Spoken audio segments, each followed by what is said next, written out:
사실 여러분에게 제가 이게 설교에 대해서 얘기한다. 이게 굉장히 쉬운 것 같은데 사실 쉬운 게 아니더라고요. 그러니까 일단 우리가 뭐 기본적인 전제로 우리가 뭐 설교에 대해서 배운 것을 많지도 않은데 또 우리가 지금 두 번째 시간에 설교의 실제를 하라 그러면 설교의 실제가 뭐죠? 실제로 설교를 한다. 맞죠? 네. 하는 게 설교의 실제인데 어떤 세계 신학교에 가도 설교학 두 번 듣고 설교 실제 하는 데는 아무 데도 없습니다.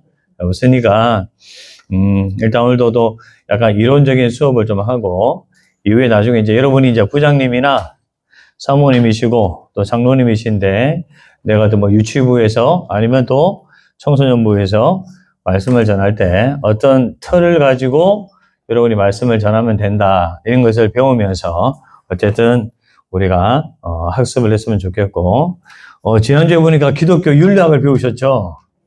내가 우리 집사님 강의록을 한번 봤더니 엄청 어렵더라고요.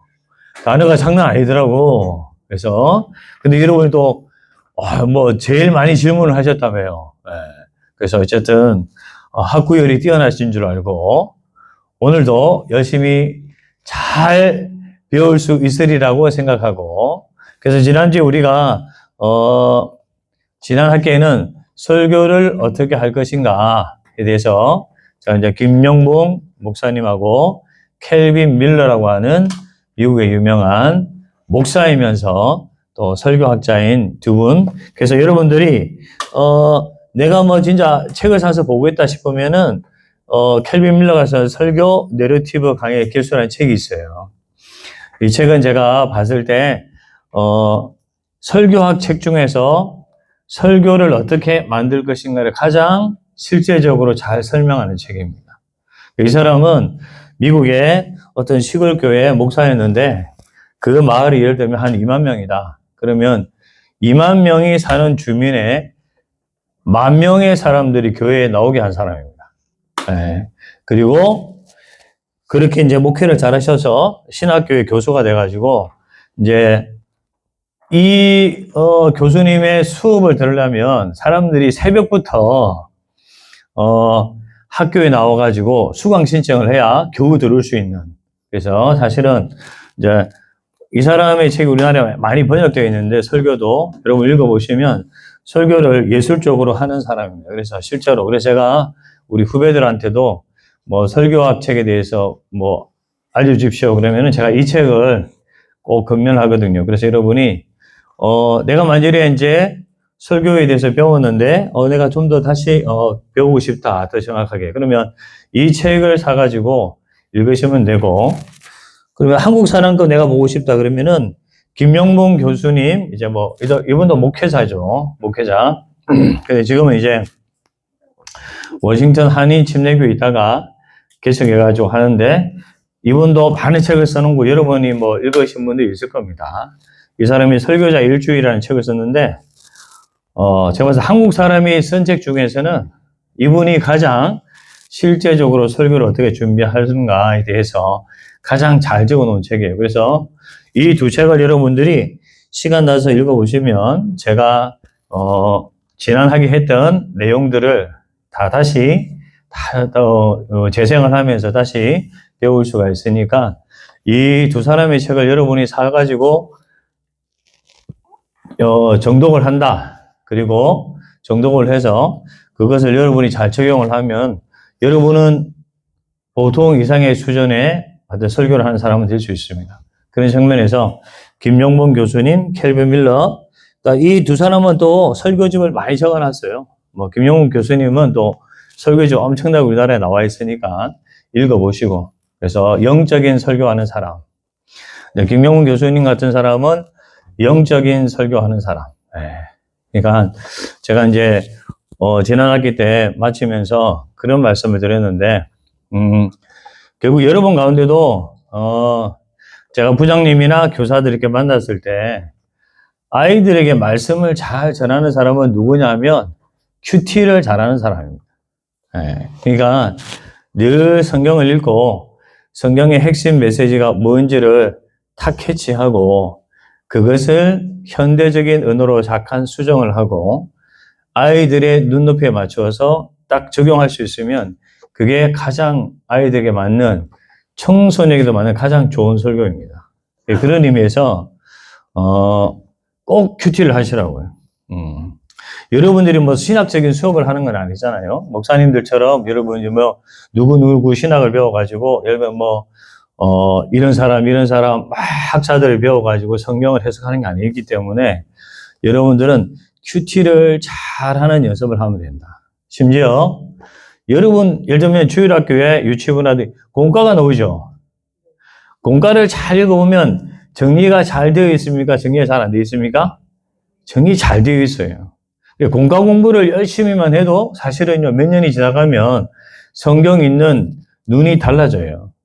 근데 몇 년이 지나갔는데도 왜 눈이 안 열릴까요? 똑바로 공부를 안 해서 그런 거예요. 네. 대충 읽고 그냥 와서 아이들한테 말을 하기 때문에 그런 거죠. 근데 그 공과를 준비하는, 예를 들면 우리 총회교육부에 있는 그런 사람들은 그것만 연구해가지고 사실은 좋은 거 알려주려고 하는데 실제로 그걸 읽는 사람들은 적당히 읽고 넘어가기 때문에 그런 겁니다. 제가 이제 뭐 사실은 이게 뭐 주일학교라든지 청소년 뭐 설교 실제를 하라 그러니까 제가 지금은 주일학교라든지 청소년 설교 안 한단 말이에요. 예. 안 하는데 이걸 하라 그러니까 제가 이게 몇 달을 준비하면서 되게 고민이 되더라고요. 왜냐하면 우리 아이들도 제가 한 번씩 어른 설교할 때 오거든요. 그럼 우리 아들이 뭐라 그러냐면 좀 짧게 해요. 왜 이리 길어요? 뭐 그러고 다 우리 뭐 딸들도 별로 은혜 안 받는 표정이에요. 그러니까 뭐 내 딸도 내 말 안 듣는데 예를 들면 내가 뭐 아이들하고 청소년한테 얼마나 많은 내가 설교를 할 수 있을까? 사실은 뭐 어른들에게 설교하는 것보다 아이들에게 설교하는 게 훨씬 더 여러분 사실은 긴장되고 땀이 훨씬 더 많이 납니다. 어른들한테 설교할 때 제가 뭐 땀 흘리고 그러진 않아요. 그러니까 사실은 아이들에게 설교하고 청소년에게 설교한다는 것이 실제로는 굉장히 어려운 거다. 그래서 제가 이제 잘하는 분들에게 물어봤더니 아이들에게 설교를 잘하려면은 아이들이 뭘 배우는지 교과서를 읽어봐야 된대요. 그리고 중학생, 고등학생이 뭘 배우는지 교과서 읽어봐야 된대요. 근데 제가 그 말을 들으면서 깨달은 바가 있었어요. 오늘 우리는 청소년들이 뭘 배우는지 모르는 채 설교한단 말이에요. 그리고 아이들이 뭘 배우는지 모르는 채 여러분 공과를 가르친다고. 학교에서 배우는 것만 어느 정도 우리가 알고 있으면 아이들하고 통하는 설교를 할 수 있다 이 말입니다. 근데 그런 노력을 안 한다 이 말이에요. 자기가 아이를 다 알고 청소년을 다 아는 것처럼 생각하고 설교를 하기 때문에 문제가 있다 이 말이에요. 그런 의미에 어쨌든 오늘 몇 페이지냐면 여러분 표지는 일단 프리칭 지저스라고 그래가지고 일단 가장 기본적인 컨셉은 뭐냐? 우리가 뭐 아이들에게 대한 설교를 하든 어른들에 대한 설교를 하든 청소년에 대한 설교를 하든 설교자의 가장 기본적인 여러분 메인 테마는 누구를 전하는 거다? 예수님을 설교하는 거다. 이건 사실은 뭐 제가 박사 논문 쓸 때도 유명한 사람 이런 책을 적어놓은 게 있습니다. 프리칭 지저스. 왜냐하면 미국의 설교학자들이 설교를 하는데 예수님도 안 전해요. 공적 신학. 뭐 신학 주제를 가지고 와가지고 설교를 하는 거예요. 설교는 그런 게 설교가 아니라는 거예요. 설교는 어른이든 아이든 청소년이든 누구를 전하는 거다? 예수를 전하는 거다. 여러분이 지금 일주일 동안 지금 한 달 예를 들면 1년을 여러분이 쭉 예배를 들어왔는데 예수님에 관한 진짜 내용을 얼마나 많이 들었는지 잘 생각해 보라고요. 예. 뭐 기도해라, 하지만 사실은 예수님의 복음의 핵심에 대해서 여러분 잊어버린 경우가 더 많잖아요. 그래서 오늘 우리가, 마태, 마가, 누가, 요한은 예수님이 직접 한 설교라고 볼 수 있고, 사도행전에 보면 베드로라든지 스데반이라든지 이 사도 바울이 예수님의 설교, 예수에 관한 설교를 하는 부분이 나옵니다. 그러면 잘 보십시오. 나는 예수님이 아니기 때문에 마태, 마가, 누가, 요한처럼 내가 할 수 없어요. 내가 예수님이 아니잖아요. 그 다음에 우리가 하는 방식은 뭐냐? 그러면 베드로나 스데반이나 사도 바울이 했던 형태를 배워야 됩니다. 왜? 그들이 예수님을 전했으니까. 그럼 우리가 예를 들면, 이런 부장님이고 사모님이신데, 어쩔 수 없이 내가, 오늘 부서에서 설교를 해야 된다. 그러면 가장 기본 컨셉이 뭐냐? 누구를 전하는 거다? 예수. 그러니까, 이렇게 모든 설교를 한 다음에 예수랑 연결시키는 사람이 바로 팀 켈러라고 하는 목사님입니다. 지금은 돌아가셨어요. 이 사람이 지금은 왜 많은 사람이 추앙하려고 이 사람을 따라가냐면 모든 결론을 다 마지막에 내릴 때는 예수님으로 다 내립니다. 그래서 마지막 5분 이 영역 안에서는 예수님만이 나타나게 합니다. 그래서 설교의 결론을 내릴 때 사람들이 앞에 들었던 내용하고 끝의 내용이 예수님하고 딱 이게 일치가 되면서 딱 설교가 끝난다. 그러니까 무슨 얘기냐면 우리가 설교를 듣고 나서 내 안에 남아야 될 인격은 설교자가 아니라 누구이시다? 예수님이시다. 예, 그런 의미에서 여러분, 프리싱 지저스. 그러니까 이제 어쨌든 여러분이 뭐 설교를 할 기회가 있을 수도 있고 이렇게 이제 배웠는데 평생 죽을 때까지 설교 못 할 수도 있어요. 그렇지만 목사님이 그랬다. 어쨌든 본의 아니게 내가 설교를 한다 그러면은 사실은 그렇잖아요. 찰스 스펄전이라고 하는 유명한 설교자가 있는데 이 사람이 왜 회심을 했느냐. 원래 눈이 많이 오는 날에 예배당에 갔습니다. 근데 그날은 순회하는 목사님이 눈 때문에 교회를 오지 못했어요. 그래서 어느 집사님이 대신 설교를 한 거예요. 집사님 나가가지고 할 말이 없어 별로. 그래서 막 전하다가 예수님이 우리의 구원자가 되시는데 당신은 받아들이냐고. 왜 할 말이 없으니까 저 고개 숙이고 있는 찰스 버전을 보고 학생은 예수님 믿어요 뭐 그런 거야. 근데 이 사람이 그때 그 집사님의 그 말을 들으면서 회심을 했어요. 그래가지고 이 사람이 당대 여러분 19세기에 가장 거대한 교회를 세운 찰스 스펄전이 됩니다. 그러니까 사실은 여러분이 뭐 평생 어쩌다가 설교하게 되면 이걸 잘 생각해. 나를 통해서 누가 구원받아야 될 사람이 있다고 생각하면 돼요. 네. 그러니까 하나님이 나를 세우신 이유는 우리 애들 중에 구원받아야 될 사람이 있겠구나 생각하고 누구를 전해라? 예수님을 전해라. 그래서 한번 넘겨주시면 이 페이지에 이거 제가 이제 첫 번째 강의했을 때 여러분에게 가르쳐줬던 적인데 한번 다시 읽어보겠습니다. 설교는 무엇인가? 설교는 새로운 곡을 쓰는 일이 아니다. 이미 주어진 곡이 있다. 하나님의 숨결로 쓰인 완전한 악보 무엇이다? 성경이다. 설교자는 그 곡을 바꾸지 않는다. 자기 멜로디를 덧붙이지도 않는다. 오히려 그 곡이 가진 원래의 선율을 더 잘 드러내기 위해 자신을 낮춘다. 조금도 빼지 않고 조금도 덧붙이지 않고 그 곡이 가진 깊이를 진실하게 정직하게 해석할 뿐이다. 자기 감정에 앞서지 않고 성령의 리듬에 귀 기울이며 말씀의 음을 따라간다. 그렇게 들리는 설교는 누군가에게 사람의 말이 아니라 무엇이 된다? 하나님 말씀이 된다. 우리에게는 이미 악보가 주어져 있습니다. 그게 성경이라고요. 그럼 그 악보를 통해서 누구를 드러내냐면 예수님을 드러내는 거예요. 그러니까 설교자는 없어져야 되는 거예요. 설교자는 뒤로 쑥 빠져야 되는 겁니다. 이제 그래서 여러분 사실 이제 뭐 윤리학도 배우시고 신약 성경도 배우시고 구약 성경도 배우시고 또 이후에 여러 가지 배우겠지만 결국에는 무엇이냐? 누구를 드러내기 위해서? 예수님을 드러내기 위해서 우리가 학습을 한다. 그러니까 저는 이렇게 설교에 대해서 정의를 내렸고 탈무드 책을 딱 읽으면 제일 앞면이 비어 있습니다. 왜 비어 있느냐? 네 생각을 써라 이거예요.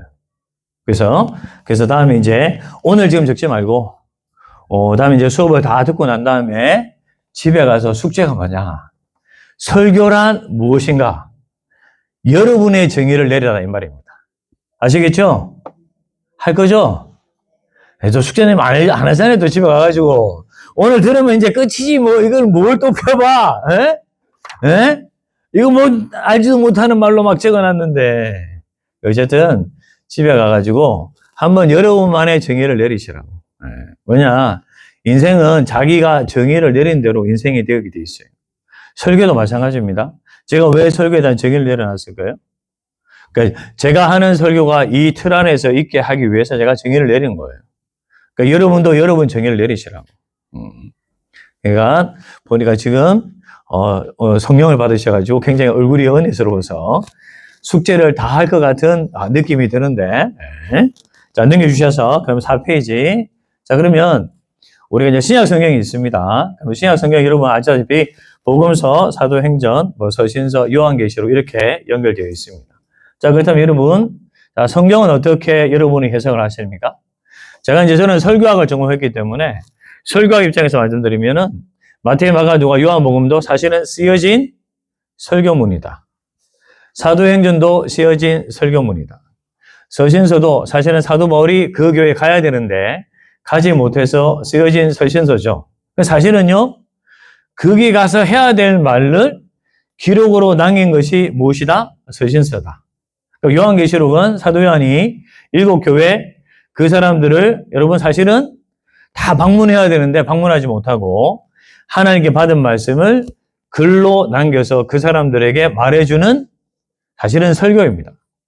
그렇게 보면은 신약 성경 전부를, 자, 우리 검은 글자가 있는데 신약 성경은 성도들을 향해 선포된 하나의 통합된 뭐다? 설교문이다. 그렇게 해석할 수 있다.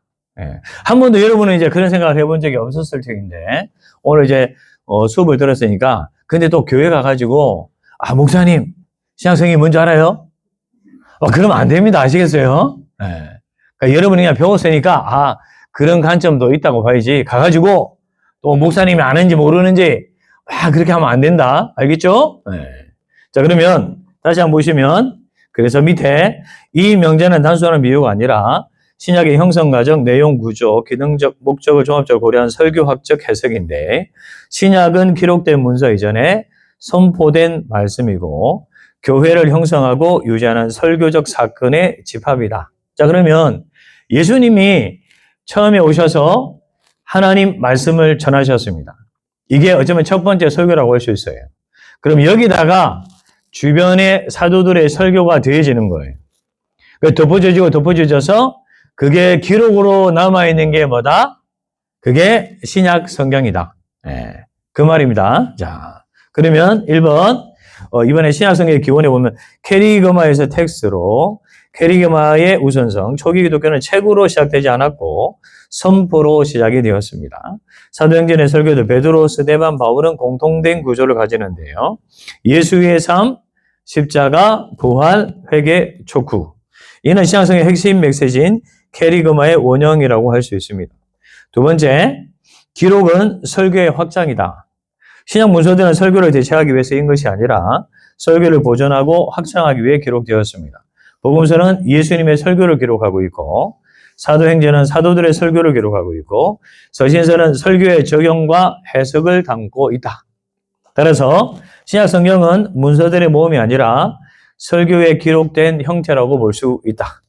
그러면 신약 성경의 거대 설교 구조가 어떻게 되느냐? 신약 전체는 하나의 설교로 볼 때 명확한 내러티브 설교 구조를 가지는데요.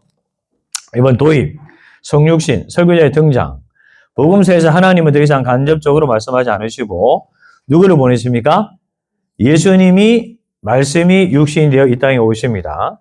이는 이제 설교의 새로운 형태인데요. 메시지 예수님이 인격 예수 그리스도가 입고로 되는 방식으로 오셨습니다. 그래서 예수님은 설교자가 아니라고 할 수 없는데 설교자이기도 하지만 설교 뭐다? 그 자체이다. 그래서 이제 예수님 오셔서 이제 문제를 제기하게 되는데 그게 뭐냐면 죄의 보편성. 복음서는 인간의 다양한 문제를 드러냈지만 그 중심에는 하나의 문제만 존재합니다. 뭐죠 그게? 죄. 그래서 우리가 이제 여러분이 하나님의 말씀을 전하면 예수님께서 이 땅에 누군가를 부자로 만들기 위해서 오신 게 아니죠. 그러니까 신약 성경 잘 읽어보세요. 예수님은 누구를 부자로 만들기 위해서 오신 게 아닙니다. 그러니까 죄의 문제를 해결해서 누군가의 인생을 변화시키기 위해서, 또 변화시킨다고 해서 그냥 변화시키는 거냐? 여러분 죄인에서 성도를 제자로, 제자를 무엇으로? 증인으로 바꾸기 위해서 예수님이 오신 겁니다. 그러니까 사실은 제가 지금 우리 교회에서 가장 많이 성도들에게 강조하는 말이 증인이라는 말이에요. 증인. 위트니스라는 말이에요. 나중에 여러분 사도행전 1장 우리가 쭉 아시겠지만, 자, 내 증인이 되리라 그랬잖아요. 그러니까 복음서에서는 제자였지만 사도행전으로 넘어오면 제자가 증인으로 바뀌게 돼 있어요. 그러니까 우리가 지금 사실은 목회를 하시고 교회 교사도 하시지만 여러분이나 저나 생각이 동일해야 되는 거예요. 그게 뭐냐? 예수님의 꿈은 모든 사람을 증인으로 만드는 거예요. 근데 지금 교회가 왜 약해지냐면 예수님 꿈을 잃어버리게 되는 겁니다. 제 친구가 어느 서울에 담임 목사로 갔어요. 갈 때는 몰랐어요. 갔더니 이제 조금 이게 분쟁이 있는 교회였었어요. 가니까 장로님이 우리 친구 목사를 찾아왔어요. 목사님, 우리는 목사님 오셔가지고 뭐 전도잔치하고 이런 거 원하지 않는데 그냥 목사님은 설교만 하시라고. 그러니까 우리는 우리끼리 잘 있기를 원한대. 그냥 우리끼리 행복하게 잘 지내면 되니까 뭐 새로운 사람 안 와도 되니까 그냥 적당히 설교만 하시고 그렇게 해주시면 좋겠다. 이렇게 장로님이 요청을 하시다는 거예요. 이게 우리 지금 오늘 여러분 교회에 어쩌면 대부분의 실상일 수 있습니다. 그래서 목사가 와가지고 야 전도해라 증인되라 그러면요 되게 부담스러워합니다. 내가 왜 그걸 왜 해? 근데 우리가 이제 교사든 장로님이든 목회자이든 예수님 꿈에 동행하지 않으면 내가 지금 예수를 잘못 믿고 있다고 생각하시면 돼요. 예. 예수님은 분명히 저 방향을 얘기하는데 나는 이 방향으로 가고 있다 그러면은 여러분 그 예수님을 똑바로 따라가는 게 아닙니다. 저는 개인적으로 뭐 내가 우리 성도에 고백하지만 저는 설교만 잘하면 된다고 생각한 목사였어요. 그래서 설교를 잘하기 위해서 제가 엄청난 시간을 들이고 공부를 했어요. 그래가지고 이제 나 담임 목사가 하면 돼 이런 생각을 했던 사람입니다. 근데 오늘 제가 학교 다닐 때 선교학이라는 것은 이제 학문으로 여긴 적이 없어요. 선교학이라고 하는 것은 제가 쳐다본 적도 없단 말이에요. 근데 제가 선교학을 전공하게 됐어요. 왜냐하면 선교적 설교에 대해서 제가 연구를 하다 보니까 근데 그걸 배우면서 내 생각이 잘못된 걸 깨달았어요. 자, 보십시오. 설교도 왜 존재하느냐? 하나님의 선교를 위해서 존재하는 겁니다. 설교 저 혼자 존재하는 게 아니라고요. 예수님이 왜 설교하신 거예요? 하나님 나라를 위해서 설교하신 거 아니에요. 그러면 목사님들이 설교하는 목적은 뭐냐면 하나님의 나라를 확장하기 위해서 설교하는 거지 설교 잘한다는 칭찬 듣기 위해서 설교하는 게 아니거든요. 근데 이 많은 교회에 그런 사람이 너무 많다 이 말이에요. 자기는 설교 잘한다. 우리 성도들이 막 은혜 받았다. 제가 이제 긴 세월 이제 또 담임 목사도 하고 제가 학문을 더 이렇게 쭉 하면서 이제 학문을 할 때도 예수님의 시각에 맞춰서 제가 쭉 공부를 다시 해보니까 가장 훌륭한 목사는 성도를 증인으로 가장 많이 만들어내는 그 목사가 제일 설교 잘하는 목사입니다. 그냥 은혜 많이 받았다. 그 얘기 많이 듣는 사람이 훌륭한 목사가 아니에요. 그러니까 목사님의 설교를 듣고 난 다음에 사람들이 나 예수의 증인 되어야 되겠다. 자기의 꿈이 바뀌는 거예요. 자기 삶의 목적이 바뀌는 거예요. 내가 왜 살아가는지에 대해서 삶이 달라지는 거예요. 그렇게 만드는 목사님이 계신다면은 그 목사님은 교회가 작든 크든 간에 그분이 가장 훌륭한 목회를 하는 거다. 그러니까 우리 선생님도 마찬가지입니다. 우리가 아이들을 가르칠 때 여러분이 어떤 목적을 딱 가지고 가르쳐야 되는지를 정확하게 포맷이 정해져 있어야 되는데 그러지 않는 교회 너무 많다는 거예요. 그냥 교회 다니는 학생, 그냥 뭐 이렇게 예배 드리는 학생, 우리가 왜 예배 드리는 거예요? 그냥 교회 자리 차리려고? 그러니까 가장 큰 목적이 뭔지를 잘 그림을 그려놓은 상태에서 그 방향으로 사람들을 데려가는 것이 좋은 교사이고 좋은 목회자라는 말입니다. 그래서 제가 자꾸 우리 성도들에게 계속 이제 말씀을 하는데 제가 이제 가장 감동받는 기도는 뭐냐면 하나님의 나라, 하나님의 선교 이런 단어는 사용하지 않았어요. 우리 교회에서. 근데 한 6년 지나니까 하나님의 나라는 단어를 쓰고 하나님의 선교라는 단어를 쓰더라고요. 그러면 저는 감동받습니다. 그 증인이라는 말을 사용합니다. 그러니까 자기가 내가 지금 예수님의 증인 되어야지. 그렇게 이제 변해가는 모습들이 보이면 저는 사실 행복해요. 그러니까 오늘 우리가 이제 이런 뭐 설교에 대한 전체적인 어떤 그림을 그리고 나중에 설교를 왜 하는가 제가 지난 시간에 말씀드렸잖아요. 설교는 감동을 주게 하는 게 아니라 사람을 변화시키기 위해서 설교하는 거다. 그 변화가 뭐냐면 여러분 제자를 증인으로 만드는 거다. 저는 이제 중앙교회에 있다가 왔는데 중앙교회에 제가 처음에 갔을 때 놀랐던 게 뭐냐면 성경부 제일 끝나면은 제일 마지막에 단기 선교를 가더라고요. 내가 단기 선교를 많이 안 가봐서 이거 좀 놀러 가는구나 뭐 생각했었어요. 예. 아무튼 성경부 다 끝나면 가정 다 모든 과정이 다 끝나는 제일 마지막에는 항상 단기 선교가 있어요. 그래서 처음에는 제가 잘 몰랐어요. 근데 나중에 세월이 지나고 보니까 그게 나경일 목사님의 목회 철학이에요. 여러분 성경부 다 마친 다음에 왜 단기 선교를 보내는 거죠? 증인되라 이 말이에요. 그리고 거기 갔다 오면 사람들이 생각이 바뀌어요.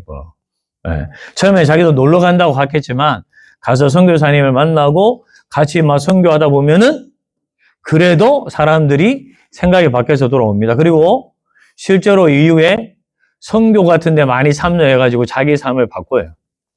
그러니까 사실은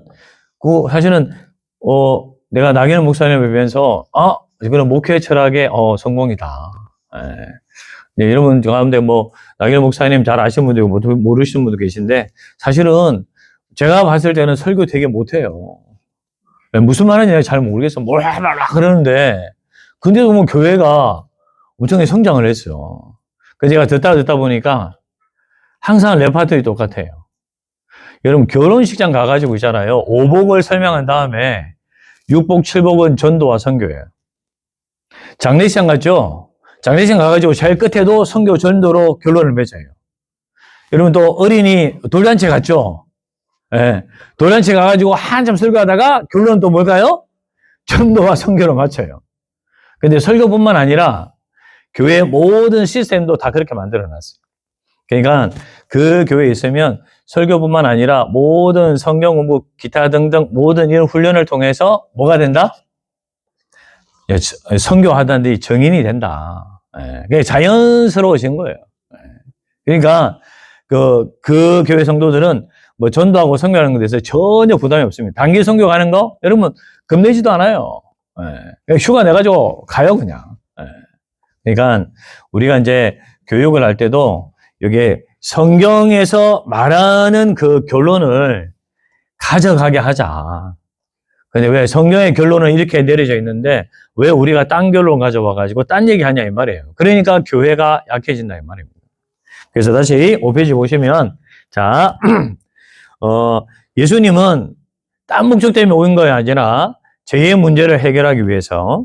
그래서 이제 한 번에 클라이맥스가 십자가인데요. 십자가는 신약 설교의 절정입니다. 이 사건은 단순한 설명이 아니라 하나님의 최종적 자기 계시인데 십자가는 다음과 같은 설교적 기능을 가지며 죄의 심각성을 폭로하고 하나님의 사랑을 여러분 선언하고 또 뭐라고요?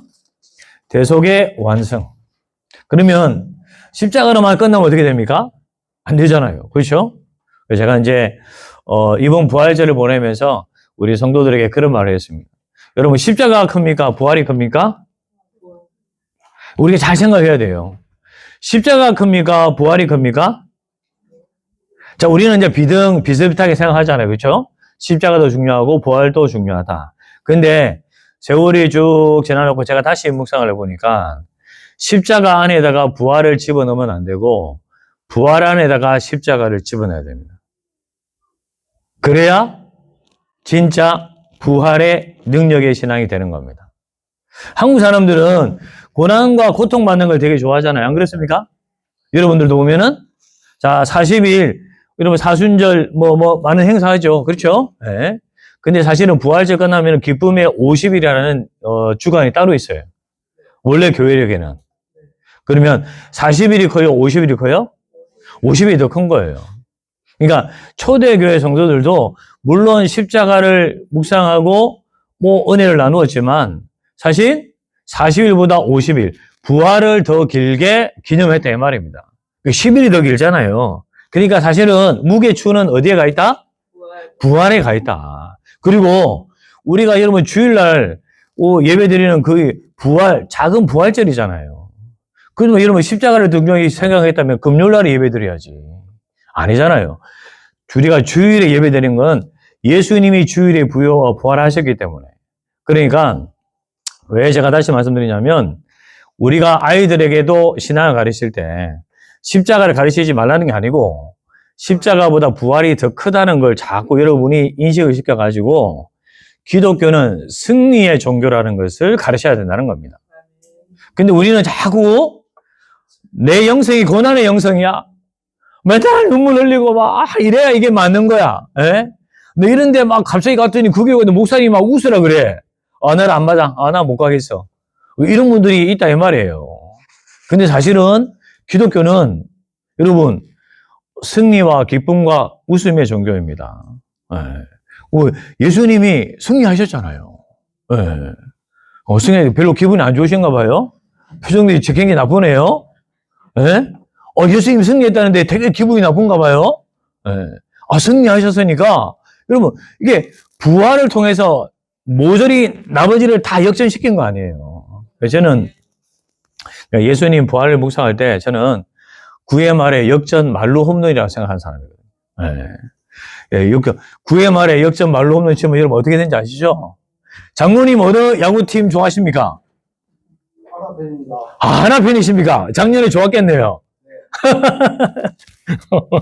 네. 어쨌든 여러분 만일에 9회 말에 역전시키면 우리 장로님 막 난리 나죠? 예. 집안이 막 떠나갈 거 아닙니까? 저는 LG 팬입니다. 예. 예. 어쨌든, 부활을 통해 우리, 하나님께서 예수님을 통해서 역전 말로 홈런을 쳤다. 그러니까 여러분들도, 선생님의 영성이 아이들에게 가게 돼 있어요. 예. 선생님은 왜 그렇게 맨날 기쁜 거예요? 예수님 부활하지 않았냐?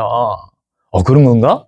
이렇게 가야 되는데, 우리 아이들을 자꾸 우울하게, 자꾸 자기처럼 고난을 당하고, 왜 이렇게 하냐, 이 말이지. 제가 이제, 미국에도, 여러 교회를 제가 탐방한 적이 있는데, 미국의 교회의 위대한 점이 뭐냐면, 다 봤다. 그리고 여러분, 승리에 여러분 넘쳐난다. 그러니까, 우리가 그런 것을 사실 배워와야 됩니다. 교회에 와서, 힘들고 어려웠는데 교회에 오면은 사실 상황이 바뀐 게 없지만 예배 드리고 나면은 너무 좋은 거야.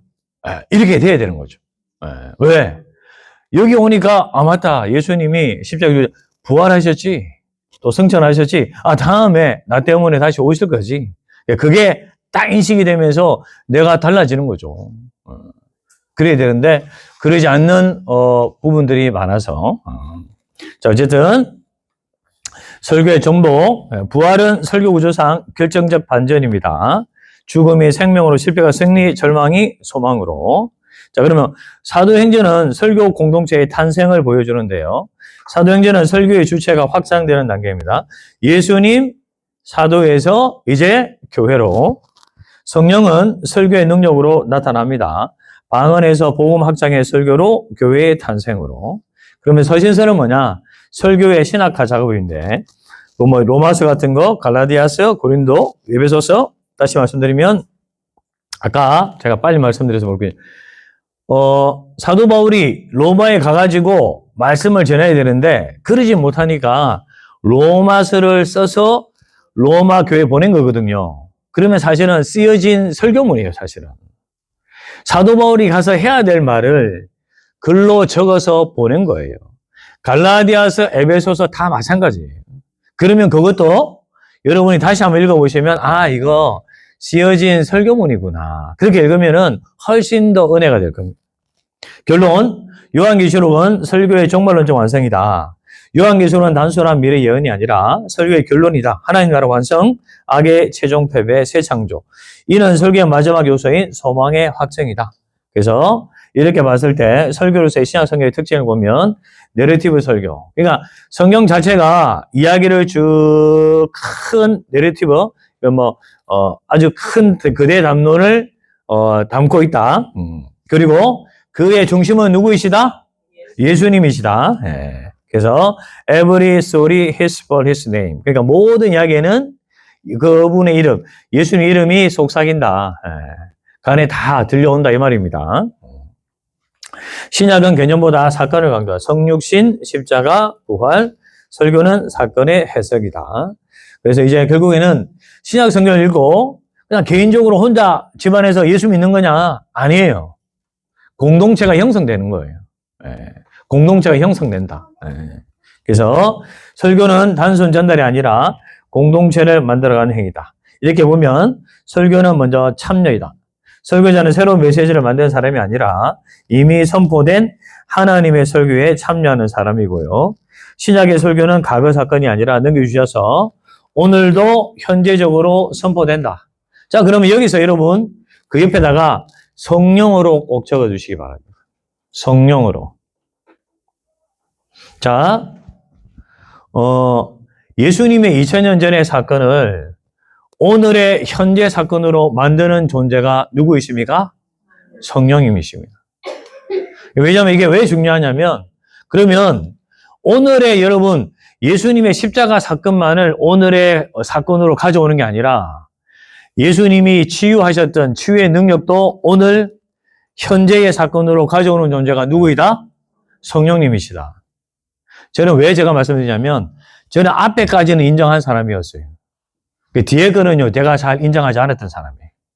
네. 근데 어느 날 쭉 성경을 묵상하고 기도를 하는데 하나님이, 야, 네가 맨날 설교하기를, 예수님의 십자가 사건을 오늘 현재에 가져오는 게 성령이라면서.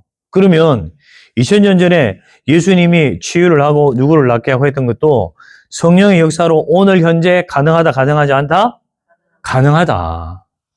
예. 그러니까 왜 제가 이런 걸 말씀드리냐면 여러분 가운데도 치유에 대해서 안 열려있는 사람들이 있습니다. 그거는 옛날 사건이고 아예 그거는 지금 안 돼. 그럼 한번 제가 한번 질문해 볼게요. 옛날에 환자가 많아요? 지금 환자가 더 많아요? 지금이 훨씬 더 많죠. 지금 인구가 훨씬 더 많아요. 지금 80억 넘었다 그러는데 지금 환자가 훨씬 더 많은 거죠.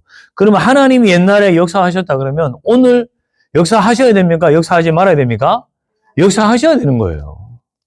근데 우리 장로교는 자꾸 이 점에 대해서 문을 안 열려고 그래요. 그건 오순절이나 좀 이상한 은사 집회하는 사람들이 하는 거지. 천만에. 그러니까 이걸 오늘 우리가 열어놔야 되는 거예요. 예.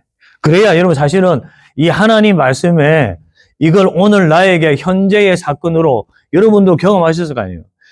내가 성경을 읽는데 하나님이 그 사건을 나의 현재 사건으로 가져오셔서 나한테 해석해 주는 경우가 있어요. 예. 그거 자주 있는 건 아닙니다만 정말 그걸 하나님이 해석해 주는 경우가 있어요. 그때 누가 역사냐면 성령이 역사한 거예요.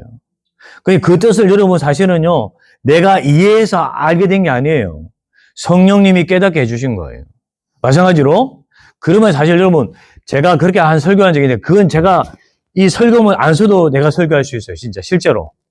네. 왜냐하면, 하나님이 가르쳐 주신 거니까, 그냥 얘기할 수 있어요, 그냥. 네. 그러니까, 제가 왜 이런 말씀을 드리냐면, 우리가 성경을 가르치려고 하면, 더욱더 성령의 도움을 받아야 됩니다. 네. 여러분이 나중에 어떤 기회가 돼서 설교를 한다. 그럼 사실요, 이런 교회가 있을 때, 어느 장로님이 맨날 목사님한테 따지는 거예요. 설교를 그저 그밖에 못하는 거냐고. 예? 목사님 정말 좀 설교 좀 잘해봐요. 이러니까. 그래가지고 목사 일 받아가지고, 그럼 장로님이 해라고. 그런데 이 장로님이 하겠대. 그럼 내가 이번 주 하겠습니다. 그랬는데, 이번 주가 점점 다가오는데 설교하는 그 주일에 장로님이 나타났을까요? 안 나타났을까요? 안 나타났어요. 그래서 미리 목사님 설교를 준비하셨죠. 예. 자기가 실제로 맡아보니까 이게 설교가 쉽다? 어렵다? 저는 개인적으로, 일주일에 하수, 목, 금, 새벽에 설교하죠. 또 수요일도 설교하죠. 주일 오전에 설교하죠. 그러면 사실요, 한 7번 정도는 설교합니다. 그냥 평균 내면 하루에 한 번은 설교하는 거예요. 예. 근데, 설교를 하다 보면은, 물론 하면 할수록 더 잘할 수 있는 것이 설교일 수 있어요. 근데 꼭 그렇지는 않더라고요. 어떤 건 잘 풀릴 때도 있고, 어떤 거는 잘 안 풀릴 때도 있어요. 예. 그러니까 이게 맨날 홈런을 치는 게 아니에요. 근데 그래도 가장 기본적인 실력을 발휘하기 위해서 일단 노력은 해야 되는 거예요. 근데 어느 날 정말 성령님께서 요 본문의 사건을 나한테 딱 가져와가지고 나한테 딱 열어주는 순간이 있어요. 그때는 정말 여러분 설교하는 것이 정말 위대한 경험이라는 것을 그때 알게 되는 겁니다. 그런 의미에서 제가 왜 여러분에 말씀드리냐면 우리가 공과를 공부하든 가르치든 큐티를 하든 항상 성령의 도우심을 구해야 됩니다. 그러니까 왜냐하면 성령님이 하나님 말씀을 풀어주는 존재이기 때문에 나중에도 말씀드리겠지만 여러분 요한복음 14장, 15장, 16장 보혜사 성령님 장이죠. 자, 여러분 가운데 성령님이 무엇하는 존재인가를 알고 싶으면 요한복음 14장, 15장, 16장을 자세히 읽어보시기 바랍니다. 그러면요, 자, 이때까지 사람들이 성령에 대해서 수많은 이야기를 해왔어요. 뭐 영적인 좀 센 사람들이 막 성령은 이런 분이다. 그거보다 훨씬 더 중요합니다. 왜냐하면 자, 하나님 아버지를 예수님보다 더 잘하는 존재가 있겠습니까? 없습니다. 맞죠? 자, 그러면 성령님보다 예수님을 더 잘하는 존재가 있겠어요? 이 세상에? 없습니다.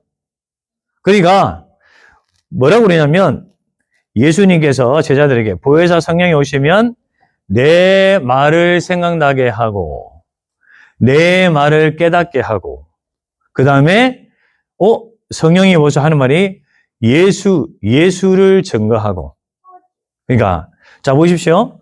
성령님이 하는 가장 위대한 역할은 누구를 가장 크게 보여주는 거다? 예수님 보여주는 거다. 자, 설교라는 게 뭡니까? 예수님을 가장 크게 보여주는 게 설교라고 그러면 설교하는 사람들은 누구의 도움을 받아야 됩니까? 성령의 도움을 받아야 되는 거예요.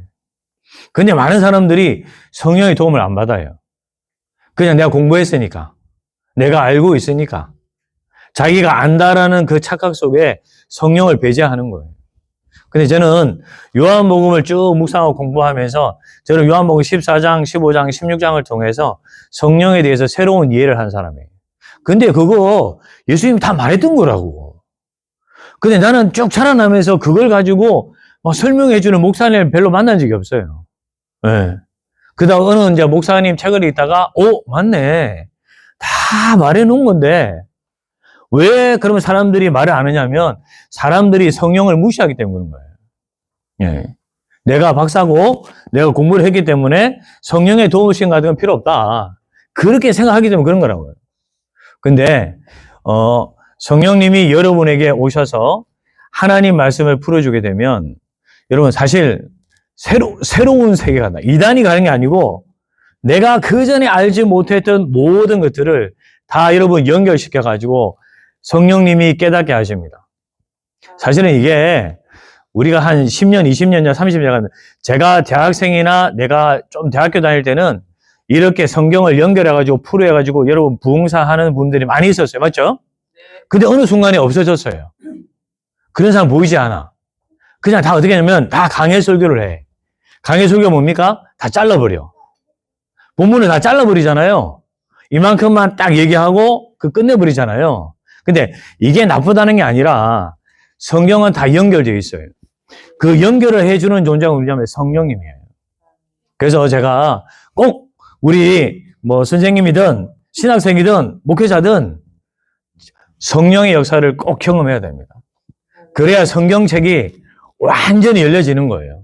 그래서 성경책을 통해서 예수님만을 드러내게 되는 겁니다. 그런 의미에서 꼭 여러분 성령 받았습니까? 성령 받으셨어요? 사모님 받으셨죠? 그러니까 우리가 성령을 받으려면 구하는 자에게 성령을 주시지 않겠느냐. 이게 누가복음이잖아요. 맞죠? 마태복음은 좋은 것으로 되어 있잖아요. 좋은 것 주시지 않겠느냐. 근데 누가는 뭐라고 적었냐면 성령을 주시지 않겠느냐. 근데 여기서 누구에게? 구하는 자에게, 가만히 있는 자에게 주어지는 게 아닙니다. 오해하지 마십시오. 여러분 꼭 명심하시기 바랍니다. 성령은 가만히 있는다고 해서 오는 분이 아니에요. 네. 그러니까 나를 예수님 믿게 할 때는 나한테 역사하죠. 하지만 여러분에게 능력을 주려고 할 때는 여러분이 뭐 해야 된다? 구해야 된다.